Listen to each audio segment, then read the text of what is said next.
Olá, pessoal. Hoje é terça-feira, 28 de outubro de 2025, e nosso querido amigo John Helmer está conosco. Bem-vindo de volta, John.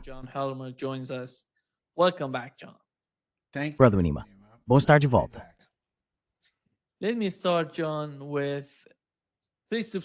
Deixe-me começar, John, pedindo que você se inscreva e clique no botão de curtir antes de começarmos. Quero começar com as últimas notícias da Rússia, o novo míssil chamado Burevestnik. Esse míssil é movido a energia nuclear. Pelo modo como o presidente russo falou sobre ele, me parece que ele está tentando mostrar ao Ocidente que está preparado para qualquer tipo de escalada, caso queiram seguir nessa direção. Qual é a sua opinião? Qual foi a mensagem, na sua visão, se é que houve uma? What was the message, in your opinion, if there was some? The important thing was the location and O importante era o local e a ênfase que o presidente Putin deu ao briefing em um posto de comando conjunto do Grupo do Exército com o general Gerasimov, chefe do Estado-Maior. O ponto central no domingo foi demonstrar o progresso político e militar da guerra. E até que ponto o lado russo queria deixar claro que o avanço agora envolve uma série de cercos ao longo da linha de contato, os quais ameaçam uma ruptura em qualquer ponto e a destruição de um número muito grande de forças ucranianas, juntamente com o colapso da capacidade delas de mover reservas. Eles estão ficando sem reservas. Esse era o ponto importante.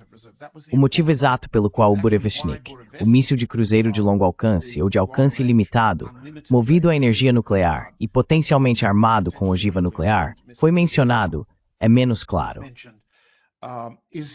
is less than clear. 2 points. One is what Putin said. Dois pontos. Um é o que Putin disse. O segundo é o comportamento e a declaração muito estranhos de seu porta-voz 24 horas depois. Por um lado, Putin destacou, assim como o general Gerasimov em sua sessão de perguntas e respostas, que o que foi testado, a ponto de o míssil agora poder se tornar operacional e ser designado para unidades de combate, é que ele tem um alcance muito longo. Opera a uma velocidade de aproximadamente 1.200 km por hora. Pode manobrar de forma a se aproximar de uma direção aparente e depois mudar de direção abruptamente e por fim que pode pairar. Agora essas características, e há outros que são ex-militares e podem falar sobre isso com mais credibilidade e conhecimento do que eu.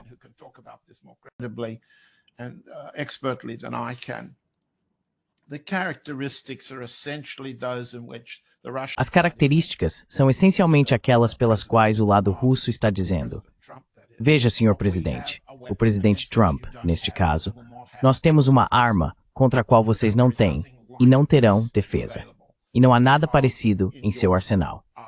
Quando Putin disse isso no passado, o Burevestnik foi identificado em discursos anteriores, especialmente no chamado Discurso sobre o Estado da Nação, ou Discurso à Assembleia Federal, que o presidente Putin fez no final de fevereiro de 2024. Ele sempre o associou ao desejo da Rússia de participar ativamente de novas negociações sobre a limitação de armas estratégicas, e fez parecer que a implantação do Burevestnik poderia ser uma moeda de troca na mesa, caso os Estados Unidos aceitassem negociar e concordassem com novas limitações do Tratado START.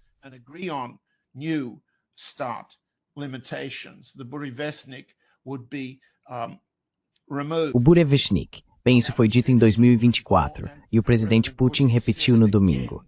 Ele disse, e estou olhando minhas anotações para pegar as palavras exatas: teremos que decidir.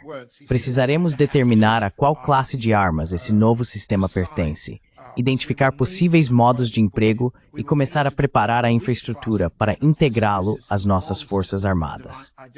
Em outras palavras, eles estão se preparando para implantar a arma, mas ainda precisam determinar se ela é uma arma estratégica ou tática, por causa de seu alcance ilimitado e assim por diante.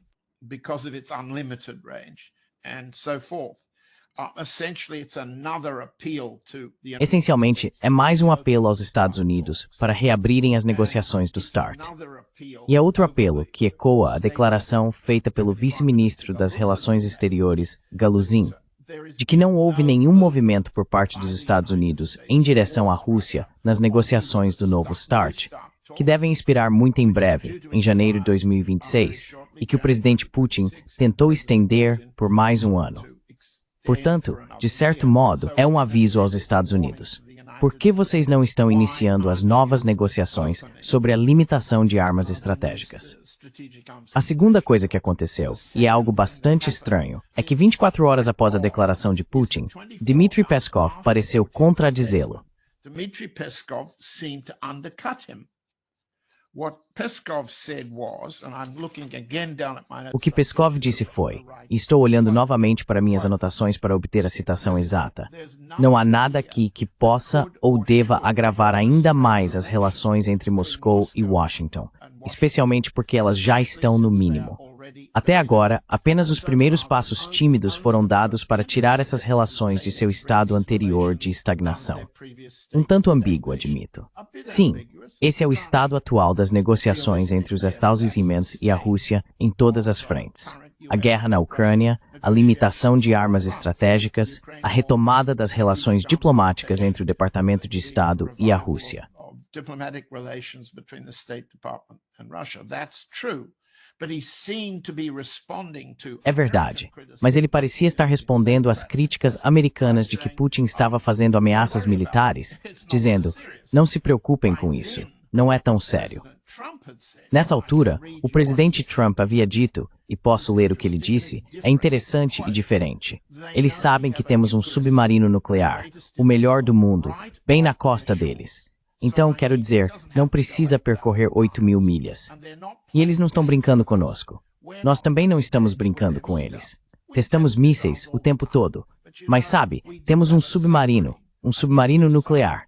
Não precisamos percorrer 8.000 milhas. Então também não acho apropriado o que Putin está dizendo, aliás. Ele deveria acabar com a guerra, diz Trump. You ought to get the war ended, says Trump. A war that should have taken 1 week is now in its soon fourth Uma year. guerra que deveria ter durado uma semana já está em seu 4º ano. É isso que você deveria fazer, em vez de testar mísseis. Agora, 2 coisas muito estranhas nisso. Em primeiro lugar, Trump foi claramente informado sobre o teste do Burevestnik, porque quando ele é claramente informado, mas não entende muito bem, ele se repete em questão de segundos. Em segundo lugar, ele está dizendo, podemos ameaçar você quando quisermos, e eu não me sinto ameaçado. Isso é um jogo. E em terceiro lugar, ele parece estar dizendo, vamos, Putin, termine logo sua guerra na Ucrânia. 3 coisas. Agora minhas fontes russas acreditam que Trump insinuou ou disse discretamente, apresse-se e termine sua guerra. Portanto, o Burevestnik parece ser uma distração entre os dois lados em relação à demonstração de força, às negociações e à condução da guerra. Saber-rattling, negotiations and war fighting. John, when it comes to the John, quando se trata do tom de Donald Trump, aquela parte russa, algumas pessoas na Rússia acreditam que ele está dizendo depressa, depressa. hurry up. O que foi aquilo? Eu não entendo. Talvez na cabeça das pessoas em Washington isso faça sentido, mas para os russos não. O que isso significa? Significa que a Rússia deve ir e destruir toda a Ucrânia? What does that mean? It means Russia go and destroy all of Ukraine? Well, it's perhaps later on we can come. Bem, talvez mais tarde possamos falar sobre o teste cerebral de Trump e as tomografias cerebrais que foram feitas no início deste mês no Hospital Militar Walter Reed, em Washington, sobre as quais há agora alguma discussão a respeito do motivo pelo qual ele precisou fazer uma varredura cerebral há 2 semanas. Então a questão do que Trump quer dizer quando fala certas coisas e o que a Rússia deve fazer, podemos debater isso sem parar. Isso dá assunto para muitos e muitos podcasts. Alguém poderia fazer podcasts 24 horas por dia sobre o que ele quer dizer, ou se ele mesmo é coerente no que quer dizer. Você quer perguntar qual é a atitude, o sentimento ou a interpretação atual da Rússia em relação à política dos Estados Unidos depois da ameaça com os Tomahawks, depois da ameaça de autorizar mísseis alternativos aos Tomahawks? Eles se referem ao míssil Storm Shadow, da França e do Reino Unido, e ao míssil Taurus, da Alemanha. E claro, as sanções mais duras sobre o petróleo. Você quer saber como a Rússia interpreta isso, ou está se referindo a outra coisa? Does Russia interpret those, or do you mean something else? Sim, isso pode fazer parte da resposta, porque, na minha opinião, a Rússia não quer a Ucrânia se torne um estado falido, um estado totalmente falido em sua fronteira. Afinal, convenhamos, eles vão acabar chegando a algum tipo de acordo na Ucrânia. Então, o que seria da Ucrânia após esse tipo de acordo? Acho que isso é muito importante, tanto para a Rússia quanto para a Ucrânia, porque isso poderia trazer enormes problemas em termos de segurança e instabilidade. Sim.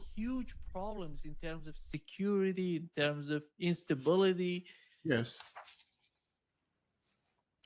Well, it's a very important question that's not Bem, often asked. essa é uma pergunta muito importante que raramente é feita, então obrigado por trazê-la. Como a guerra termina do ponto de vista russo? Como a guerra termina? É uma coisa para todas as nossas discussões, e grande parte das discussões na mídia tradicional e alternativa focar nos termos de um cessar-fogo ou nos termos de um acordo de paz. Mas como a guerra termina do ponto de vista russo?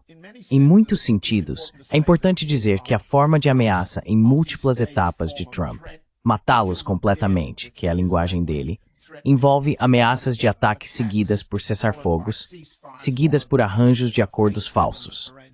São múltiplas etapas, 1, 2, 3, quarta etapa de negociação, ameaça e beligerância por parte de Trump, que sempre termina quando há resistência em uma guerra de terceira etapa.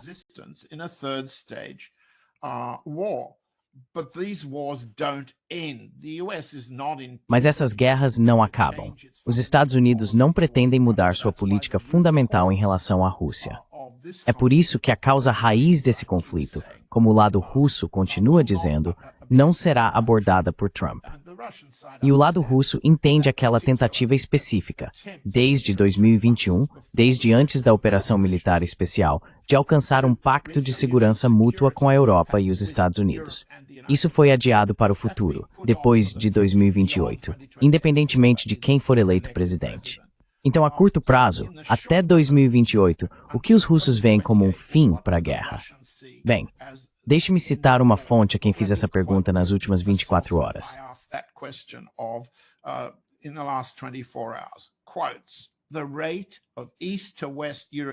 A taxa de migração ucraniana de leste para oeste vai acelerar e haverá uma desintegração da linha de frente, com uma ruptura em um dos eixos críticos que determinará toda a defesa ucraniana a leste do rio Dnieper.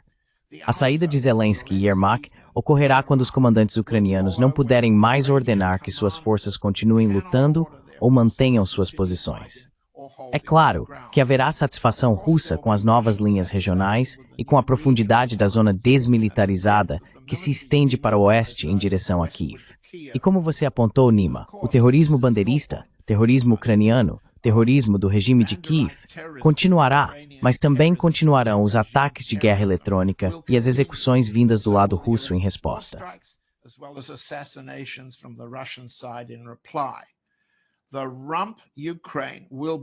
A Ucrânia remanescente será tão disfuncional que a sobrevivência cotidiana terá prioridade sobre a guerra na alocação de recursos. Agora, esse Trump é com T minúsculo, significa derrotar. Não há necessidade de os russos declararem que terminaram de lutar. A situação falará por si só. A declaração que realmente importa é de que o vencedor está confiante de que o oponente nunca mais se levantará. Perguntei então a outra fonte. O que significa nunca mais se levantar? Significa que toda a Ucrânia se tornará uma DMZ, uma zona desmilitarizada. Então, quanto à grande questão que você levantou, ela se tornará um Estado terrorista, uma plataforma terrorista contra a Rússia. Sim, se tornará, mas é uma plataforma terrorista, um nível de combate que o lado russo acredita poder conter por conta própria.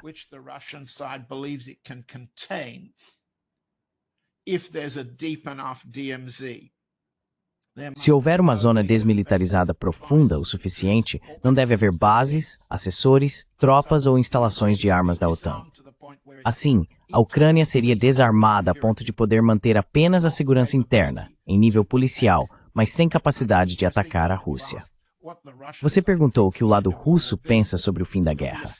Haverá um cessar-fogo monitorado por unidades neutras ao longo da linha de contato, não por unidades da OTAN. E, eventualmente, haverá um tratado entre a Rússia e os Estados Unidos, a ser negociado por Putin e pelo presidente eleito após 2028. Essa é a ideia russa de como a guerra terminaria. Mas isso leva à sua pergunta: o que seria o Estado remanescente? A resposta é que seria desmilitarizado, mas não desnazificado. It would be demilitarized, but not denazified. Yeah. John, part of the current Sim. John, parte do estado atual das negociações, ou das conversas entre os dois lados, o lado russo e o lado ocidental, é o mal-entendido. Ou de alguma forma eles simplesmente não se entendem. Do que se trata isso? Porque Donald Trump afirmou que há filas em postos de gasolina na Rússia, pessoas esperando na fila, o que não era o caso, como eu soube por Larry Johnson. Larry Johnson esteve na Rússia, filmando algumas das áreas que visitou, e disse que não havia nada parecido com o que Trump descreveu na Rússia, em Moscou. Mas quando se trata da compreensão mais ampla sobre a OTAN, o governo Trump e os europeus, eles realmente entendem quais são as condições na Rússia hoje? What are the conditions in Russia today?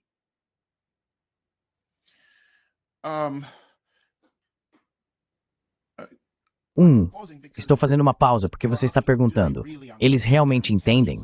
Existe uma avaliação de inteligência? Os principais líderes da OTAN entendem? O próprio Trump entende que, quando falam sobre a vulnerabilidade da economia russa, eles realmente acreditam que ela é tão vulnerável quanto dizem.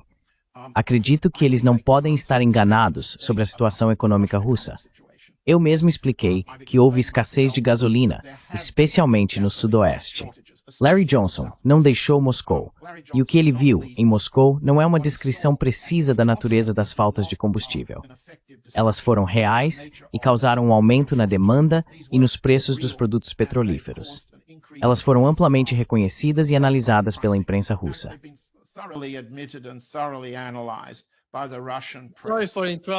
Desculpe interromper, John. Isso foi por causa dos ataques da Ucrânia e da OTAN à infraestrutura na Rússia? Ou foi resultado de outra coisa?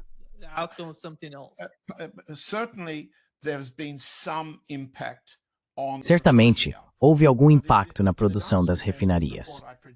Mas no relatório Dancers with Bears que produzi, fica claro que se tratava de um problema logístico, o problema de transportar o combustível das refinarias. Cerca de 30% da produção das refinarias foi brevemente, digamos, por 7 a 14 dias afetada. Durante esse período, houve um problema logístico para mover o combustível das refinarias com excedente para as áreas com déficit. Assim, houve uma escassez de gasolina, particularmente concentrada entre os postos independentes, não nas estações das grandes companhias petrolíferas, e não em Moscou.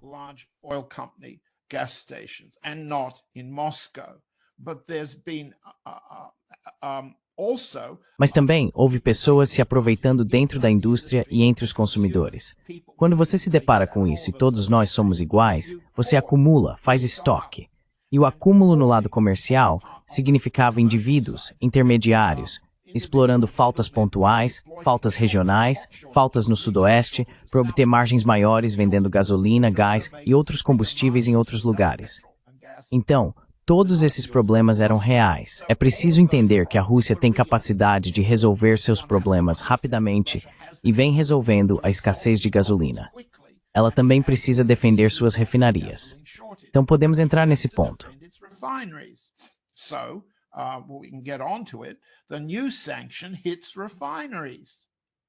As novas sanções atingem as refinarias. Cerca de 1/3 das refinarias russas, as refinarias da Rosneft e as da Lukoil, em sua capacidade de exportação. E elas afetam as exportações de produtos petrolíferos, especialmente não para a Rússia, nem para a China ou a Índia, embora esses sejam grandes compradores de derivados de petróleo, mas sim para a Turquia. Podemos voltar a isso em um minuto. Sua pergunta foi: a economia russa é vulnerável à guerra? A resposta é não.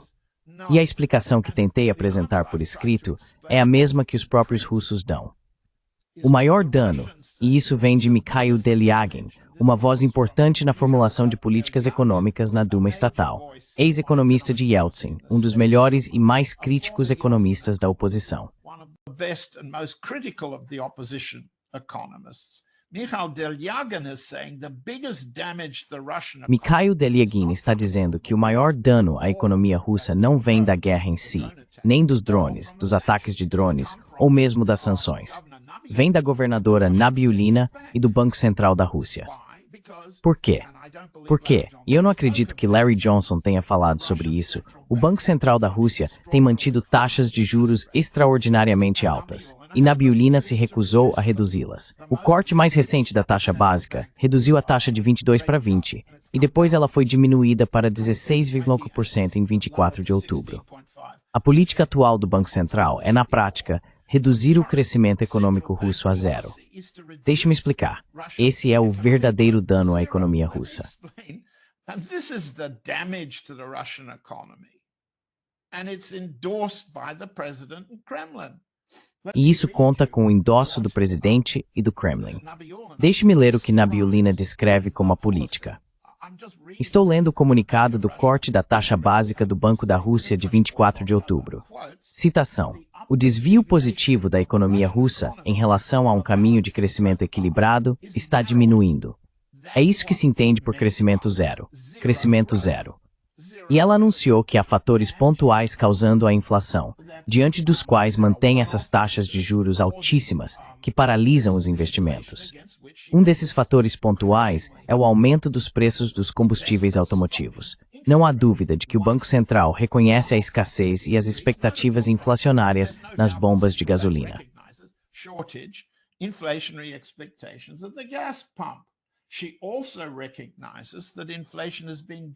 Ela também reconhece que a inflação está sendo impulsionada pelo Estado, pelo aumento do IVA de 20% para 22%. São impostos de guerra, por assim dizer. Mas o impacto de esmagar a economia até zero vem do Banco Central. E nisso, estou virando a página da declaração. O que a declaração de Nabiullina diz, essencialmente, é que ela é contra a continuação da guerra. Um dos fatores que impulsionam a inflação, segundo ela, é a deterioração dos termos do comércio exterior. Essa é a forma de um banqueiro central dizer que as sanções dos Estados Unidos e da Europa estão prejudicando o comércio externo. Em outras palavras, o Banco Central está agindo para reforçar as ameaças externas. E nesta nova declaração, espere, estou pegando alguns papéis, ela diz isso.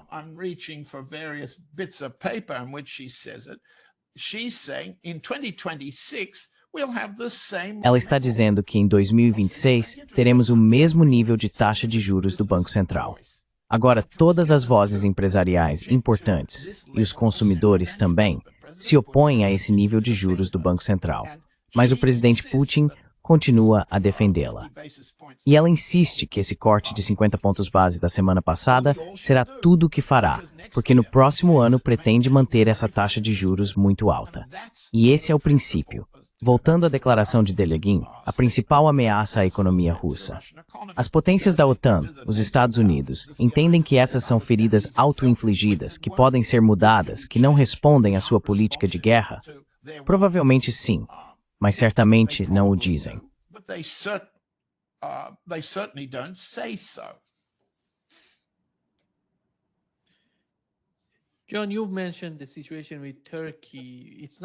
John, você mencionou a situação com a Turquia.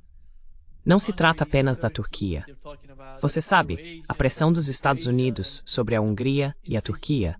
Eles também estão falando sobre a Croácia. E veja, não é só isso. Eles também estavam falando sobre a China e a Índia.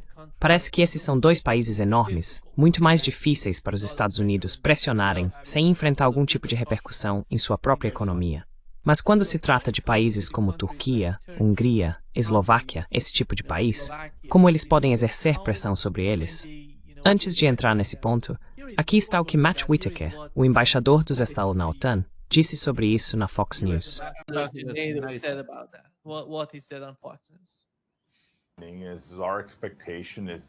Nossa expectativa é que países como Hungria, Turquia e Eslováquia, que continuam comprando petróleo e gás russos, elaborem um plano e, de fato, o executem para se desvincular do petróleo e do gás da Rússia. Veja, a Hungria, ao contrário de muitos de seus vizinhos, não fez nenhum plano nem tomou medidas concretas. Portanto, continuaremos trabalhando com eles e com seus vizinhos, como a Croácia e outros países que podem ajudá-los nessa transição. Obviamente, é provável que esse oleoduto também seja desativado nos próximos anos. Então, há muito planejamento que nossos amigos na Hungria precisam fazer. E nós vamos ajudá-los, como um bom aliado, a elaborar esses planos e colocá-los em prática para se livrar do petróleo e do gás russos. Até que ponto o Ocidente, ou colocando de outra forma, o governo Trump, iria nessa direção para pressioná-los? As far as they think that they can. Até onde eles acham que podem, até onde estão tentando fazer agora. Uma coisa é falar sobre as ameaças. O problema da Croácia é sério para a Sérvia, porque a Sérvia foi sancionada por meio de sanções secundárias dos Estados Unidos que impedem suas empresas estatais de petróleo e gás de comprar da Gazprom. Então vamos voltar um pouco.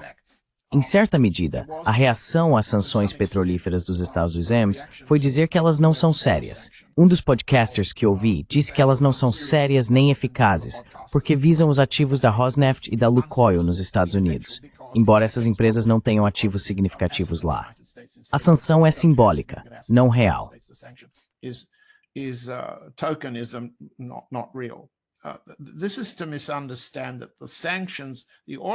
Isso ignora o fato de que as sanções ao petróleo contra a Rosneft e a Lukoil têm seu verdadeiro impacto no nível secundário, e você mencionou isso.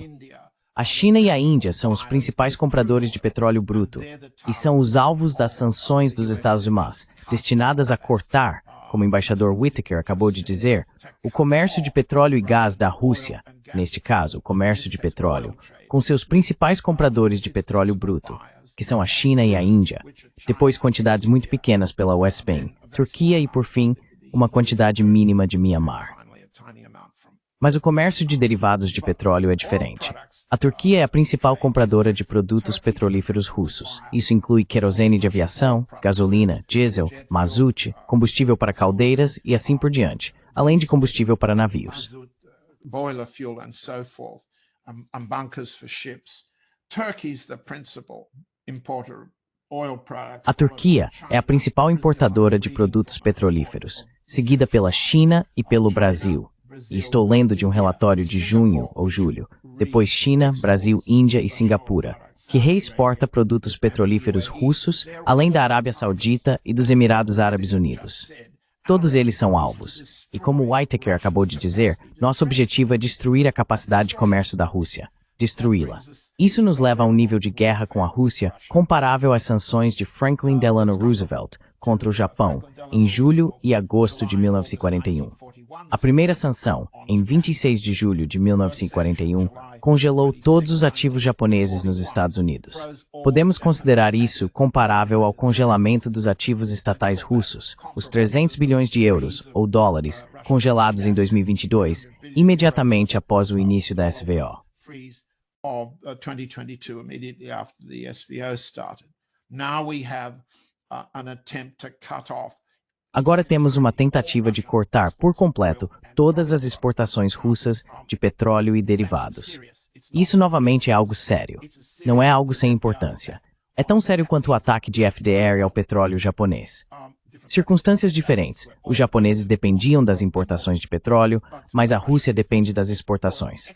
Deixe-me dizer, antes de tudo, que o mercado não acredita que isso vá funcionar. E isso é o mais importante. Então, coloquei Dances with Bears para o público acompanhar os gráficos.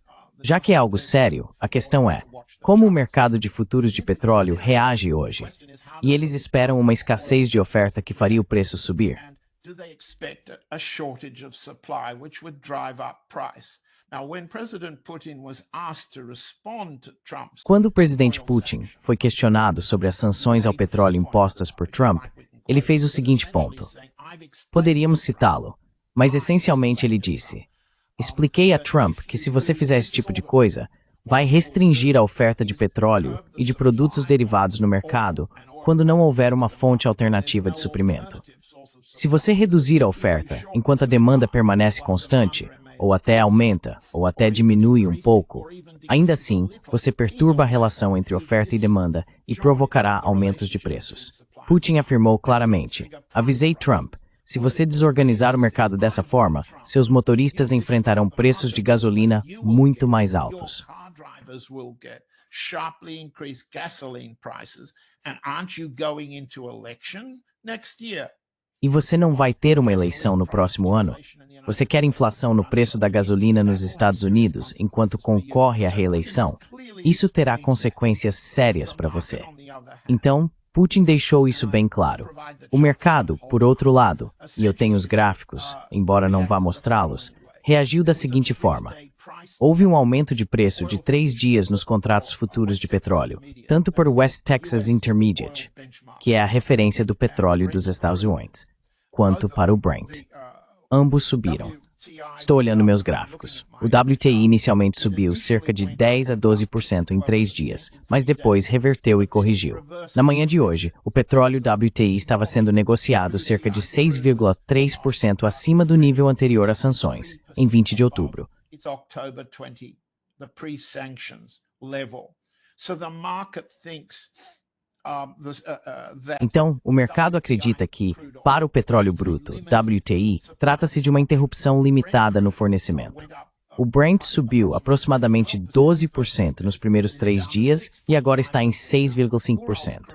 O Urals, que é a mistura russa exportada, subiu 11% nos primeiros 3 dias e ainda não corrigiu.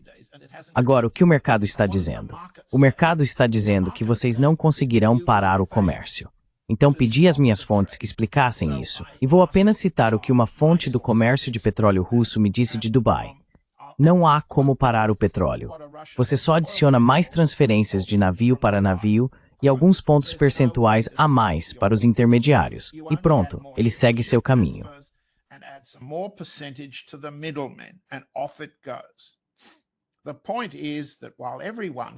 A questão é que enquanto todos, e ele quer dizer todos na Rússia, estão focados nas taxas de juros do Banco Central Russo, na verdade há empresas estatais e privadas de petróleo, e todo o sistema agindo de forma mais sigilosa do que nunca. A nova sanção não impede que o petróleo se transforme em dinheiro. Ela apenas torna o processo mais difícil, o que significa mais dólares por barril para os intermediários. Nos círculos empresariais, bancários, econômicos e políticos de Moscou, a confiança de que os 10 pontos percentuais que todos vêm ganhando em negócio de petróleo fora dos registros continuarão. Esse é o efeito Trump. Nós, russos, não somos ingratos por isso. Em outras palavras, o que a sanção ao petróleo faz é aumentar o comércio ilegal de petróleo.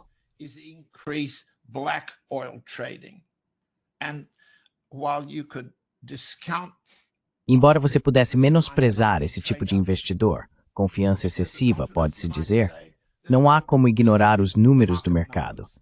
As pessoas que ganham a vida especulando sobre qual será o preço do petróleo em 3 meses, 6 meses, acreditam que o impacto será muito pequeno. Por quê? Porque concordam que o comércio se tornará mais sombrio. E o embaixador Whitaker pode dizer o que quiser. Ele está apenas acenando as mãos para o mar que avança. O mar de petróleo continuará a avançar. E esses americanos que acham que podem controlar esse mar e forçá-lo a recuar são falsos, fingidos e têm uma ambição que não possuem poder para realizar.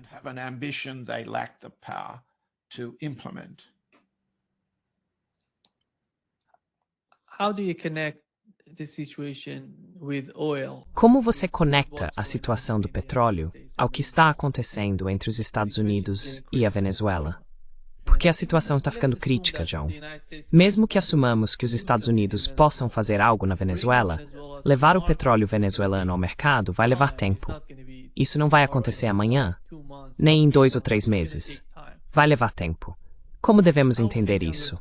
Parece que se eles seguirem nessa direção, tem uma estratégia de longo prazo para combater a Rússia. Esse seria o objetivo final: lutar e continuar o conflito, como Zelensky está dizendo. Ele está planejando continuar lutando contra a Rússia pelos próximos 3 anos. Qual é a sua opinião sobre isso? Your take on that.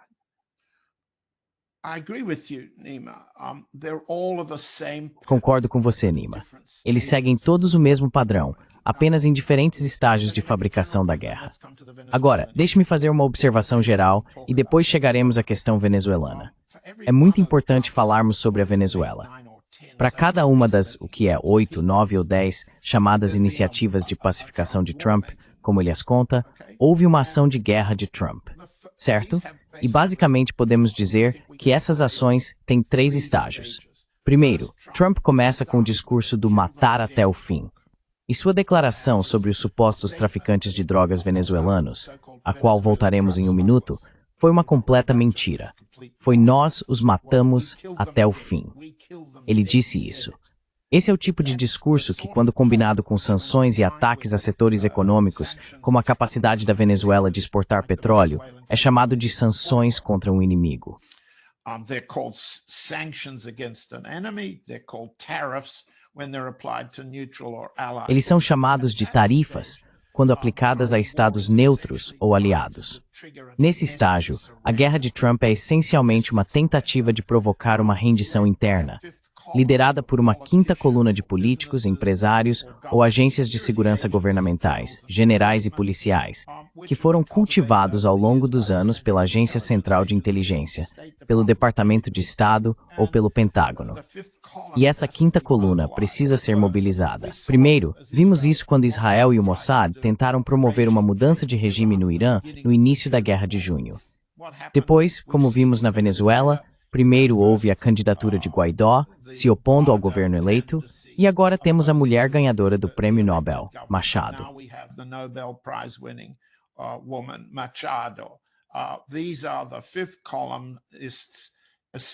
Esses são os quinta-colunistas estabelecidos pelos Estados Unidos dentro do Irã, da Venezuela ou de qualquer outro alvo. A Rússia teve seu Alexei Navalny e outros. A abordagem da quinta coluna, combinada com o discurso de matar todos e as sanções econômicas, constitui a primeira etapa de guerra de Trump. A segunda etapa ocorre quando os candidatos da quinta coluna falham em se mobilizar de forma eficaz, como foi o caso de Guaidó. Quando há resistência efetiva, o que se segue são negociações. Trump então envia emissários especiais. Foi Richard Grenell na Venezuela. Foi Stephen Biegun com o Irã. Tem sido Stephen Biegun com a Rússia. Foram Kushner e Biegun com Israel e Gaza. And Witkoff with Israel and Gaza. These special emissaries then combine a Esses emissários especiais então usam uma mistura de subornos e ameaças de mais violência, tentando desenvolver um termo de acordo sobre o qual essa chamada paz possa ser organizada. Quando isso falha, quando a resistência aos termos de negociação americanos se mostra sólida, como tem sido em todos os lugares, incluindo Irã, Venezuela, Hamas, Rússia, China, Índia e Coreia do Norte, Trump tem um problema. E ele resolve esse problema ou escalando para um ataque violento em grande escala, como fez contra o Irã, ou intensificando os preparativos para a violência, como está fazendo contra a Venezuela neste momento, ou ele recua. Ele recua sob o disfarce de uma cortina de fumaça de um tipo ou de outro.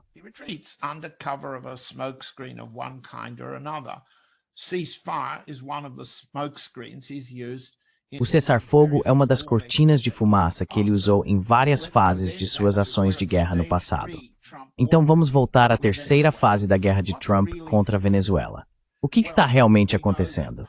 Bem, sabemos que o almirante Horsley, o comandante das operações na Venezuela, renunciou em vez de prosseguir com o comando.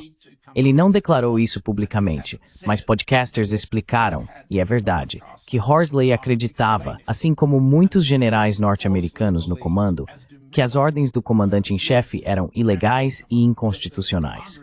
E Horsley teve a coragem de renunciar. Você deve se lembrar, e falamos sobre isso da última vez, que o presidente Trump ordenou que 800 desses oficiais do Estado-Maior se reunissem diante dele e disse: se não quiserem obedecer, podem deixar a sala.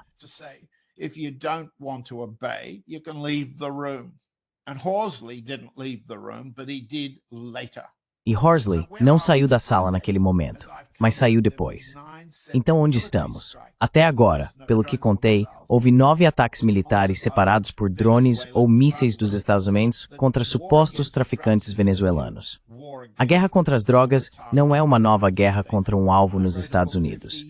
Escrevi um livro há 50 anos sobre as guerras contra as drogas desde 1889 e 1890 na Califórnia. Nada de novo nisso. Desta vez, a guerra às drogas é uma camuflagem, uma cortina de fumaça para uma mudança de regime na Venezuela. Todos que estão ouvindo entendem isso. Mas os próprios ataques, Trump exibiu as imagens, o vídeo de um barco rápido ou de um suposto submarino sendo atingido e explodindo, nenhum deles foi identificado com coordenadas geográficas exatas. Have been identified with any exact geographical coordinates. We know at least 2 of the 9 occurred in the Sabemos que pelo menos 2 dos 9 casos ocorreram no Oceano Pacífico. Agora, a Venezuela não tem litoral no Pacífico. Então não há mapeamento confiável que mostre que as pessoas a bordo estavam em águas venezuelanas, como foi alegado. Estou apenas virando a página para olhar alguns mapas que coloquei no site. Reportagens investigativas, principalmente da mídia espanhola, não da mídia dos Estados Unidos, nem mesmo da mídia alternativa norte-americana, encontraram as evidências.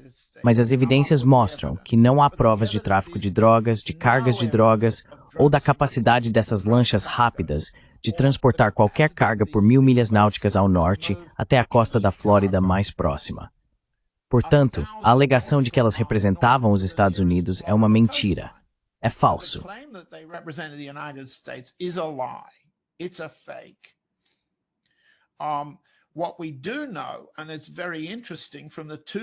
O que sabemos, e é muito interessante, pelos 2 sobreviventes do chamado ataque de submarino de 16 de outubro, é a nacionalidade deles. Um deles, um homem chamado Andrés Fernando Tofinho, é equatoriano e já foi enviado de volta. Ele teve sorte de não ter sido morto a bordo do navio americano que o resgatou, ou na água, porque fornece provas de que não estava em águas venezuelanas, nem fazia parte de qualquer tipo de esquema venezuelano. Claro, os equatorianos, incluindo sua família, e a CNN, com mérito, publicaram uma entrevista com sua irmã, que afirma que ele era um simples pescador. Bem, pescadores simples não ganham muito nesses países e podem muito bem transportar cargas de contrabando. Cornwall, como condado na Inglaterra, viveu vários séculos do contrabando. Há uma ameaça de drogas vinda da Venezuela, do Sr. Tofinho? Não, não havia. From Mr. Tofinho? No, there wasn't. Was he acting with Ecuadorian? Ele estava agindo com traficantes de drogas equatorianos ou colombianos em direção aos Estados Unidos? Talvez estivesse, mas ele não era venezuelano. O outro sobrevivente era colombiano, um homem chamado Obando Pérez. Ele foi repatriado para a Colômbia em estado físico grave, mas não há evidências de que qualquer um deles fosse de origem venezuelana. Tenha sido atacado em águas venezuelanas ou representasse o que Trump está usando como justificativa para uma guerra contra a Venezuela. Portanto, mesmo que alguém se desse ao trabalho de fazer mais do que eu acabei de citar, com base em investigações do El País e de outros meios de comunicação, isso mostra que Trump é um mentiroso. Trump está fingindo. Trump is faking. O que há de novo nos Estados Unidos entrarem em guerra contra países com base em falsificações? Afinal, Lyndon Baines Johnson inventou o chamado falso ataque vietnamita a um navio de guerra dos Estados Unidos no Golfo de Tonkin para justificar a escalada no Vietnã, que deu início às grandes operações de guerra, nas quais a resistência vietnamita, o Viet Cong e o exército da Coreia do Norte derrotaram o exército dos SWAT. Então chegamos à terceira fase, com a Venezuela. A questão é, eles conseguirão se defender dos tipos de ataques que podem vir? E o que virá? É apenas uma demonstração massiva de força destinada a amedrontar o povo venezuelano, mas sem realmente ser usada para atacar.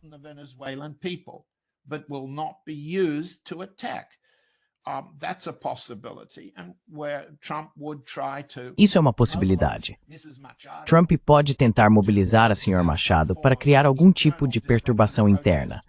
Protestos que gerem manifestações, vítimas, talvez até mesmo auto-infligidas, caso a polícia de Maduro não abra fogo, mas agitadores a serviço da CIA o façam. Já vimos isso antes, uma provocação ao estilo Maidan. Se isso acontecesse, reconheceríamos facilmente o roteiro americano. A Sr. Machado poderia ser ferida, outros poderiam ser mortos, e ela apelaria à intervenção dos Estados Unidos para salvar vidas. Então podemos imaginar Trump anunciando ao povo americano e ao mundo que está intervindo para salvar vidas. É isso que pode acontecer. And that's what might happen. The question then is whether A questão, então, é se as duas principais potências que sustentam a economia venezuelana, a China, que é o maior investidor estrangeiro na Venezuela e o principal destinatário do petróleo venezuelano, e a Rússia, permitirão e ajudarão Maduro, primeiro, a dissuadir uma intervenção aérea americana, o lançamento de forças especiais e assim por diante. Para dissuadir ou para combater. Porque se Trump lançasse tal intervenção, ele estaria enfrentando outro episódio, como a Baía dos Porcos. E é aí que precisamos lembrar a todos que a única coisa em que Trump acredita, em sua abordagem de 3 etapas para a guerra, é que ele pode demonstrar tanto poder, aniquilar, como disse sobre o Irã, que pode alcançar a paz por meio da guerra.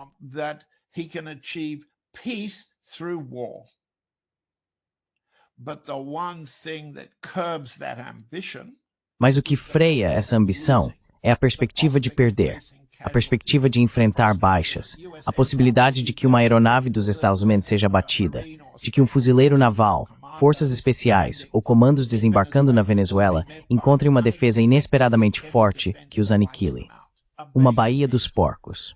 Será que o presidente Trump pode arriscar com a Venezuela uma Baía dos Porcos? John F. Kennedy pôde resistir a uma Baía dos Porcos, embora ele próprio não tenha durado muito depois disso. Mas Trump não poderia.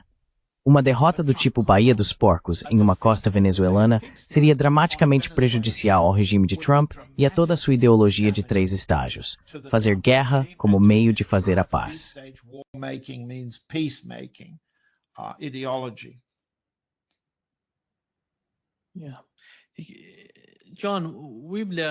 John, soubemos ontem que uma aeronave russa, anteriormente ligada ao grupo Wagner, chegou à Venezuela. O que levanta algumas questões. O que a Rússia está fazendo na Venezuela? E se a Venezuela está recebendo algum tipo de ajuda da China, da Rússia, talvez do Irã? Você acha que observando o Sul global e a reação deles ao que está acontecendo na Venezuela, eles estão respondendo de forma adequada?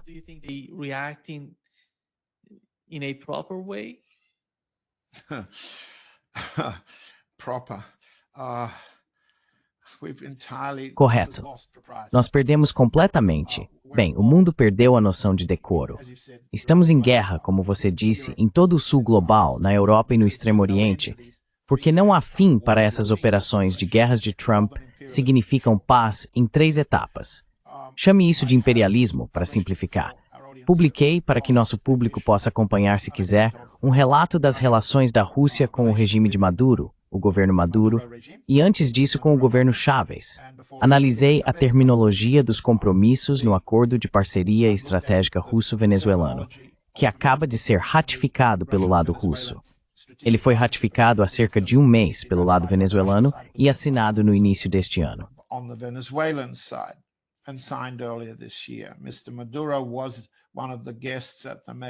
O Sr. Maduro foi um dos convidados para o desfile militar na Praça Vermelha em 9 de maio.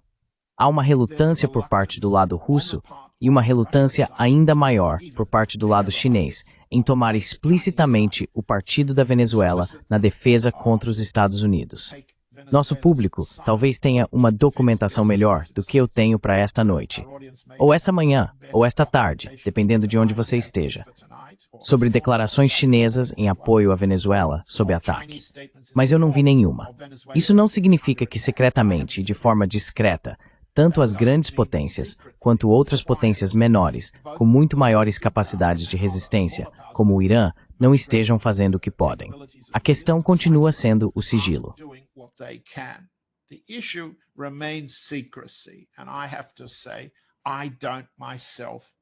E devo dizer que eu mesmo não sei.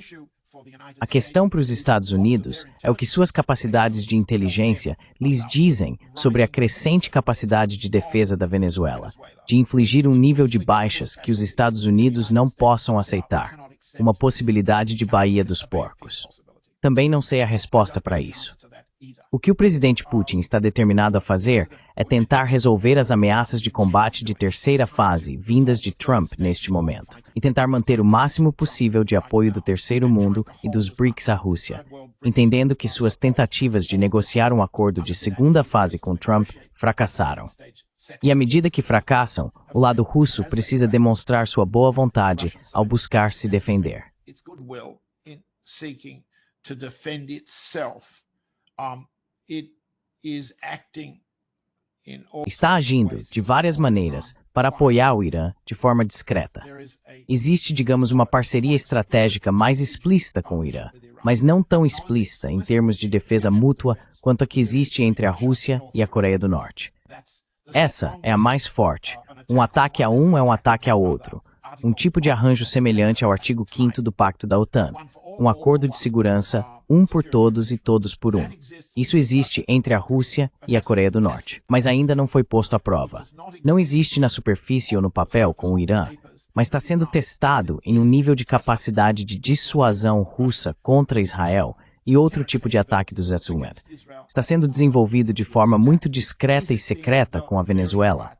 Eu não sei. with Venezuela. I don't know.